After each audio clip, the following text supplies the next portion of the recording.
राज्य हरियाणा से दो खबरें सामने आई है, जिसमें से पहली खबर ये है कि प्रेम विवाह से नाराज होकर लड़की के परिजनों ने लड़की के ससुराल जाकर लड़की की सास पर चलाई गोली और लड़की को ले गए साथ। दूसरी खबर इस प्रकार से है, देर शाम तक दो गुटों के बीच चली भिड़त, जिसमें दोनों में लाठी, डंडे और तलवारों से हुई मारपीट। हिमाचल प्रदेश के किन्नौर जिले में लगे मनाया जा रहा है हिंदुस्तान के 75वें स्वतंत्रता दिवस में।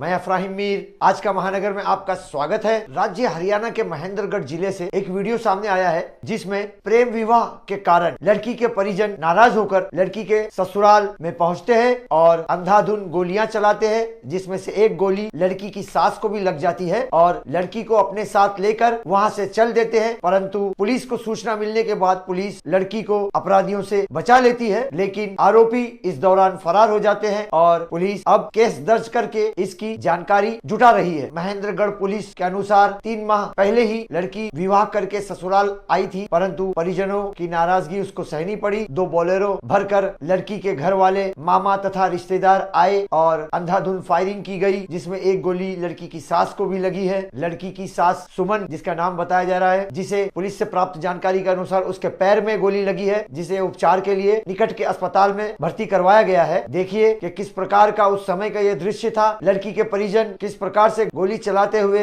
लड़की के ससुराल में प्रवेश करते हैं और लड़की को वहां से ले जाते हैं। देखिए, हमारी दूसरी खबर हरियाणा के करनाल जिले से है। करनाल के सेक्टर 7 से ये वीडियो सामने आया है, जिसमें देर रात 2 गुटों के बीच में भिड़त हो गई। दोनों पक्षों के बीच में खूब लाठी, डंडे, बीड़े और तलवारों से मारपीट हुई। इस झगड़े में, विवाद में बताया जा रहा है कि 3 युवक गंभीर रूप से घायल हुए हैं, जिसे निकट के सामान्य अस्पताल में भर्ती करवाया गया है। घायलों पर तलवार से हमला किया गया, ऐसा बताया जा रहा है। सूचना प्राप्त होते ही पुलिस वारदात के स्थान पर पहुंच जाती है। पुलिस को पाकर दोनों पक्षों के लोग फरार हो जाते हैं, परंतु जिस जगह का ये दृश्य है वहां पर कुछ दुकानें, और बताया जा रहा है कि वो बाजार का क्षेत्र पड़ता है। वहां के व्यापारियों में और दुकानदारों में काफी दहशत का माहौल बना हुआ है। देखिए क्या उस समय के दृश्य थे, कैसा दोनों पक्षों के बीच में भिड़ंत हुई, कैसे दोनों पक्षों ने आपस में डंडों, तलवारों से, लाठियों से एक दूसरे पर हमला किए। देखिए।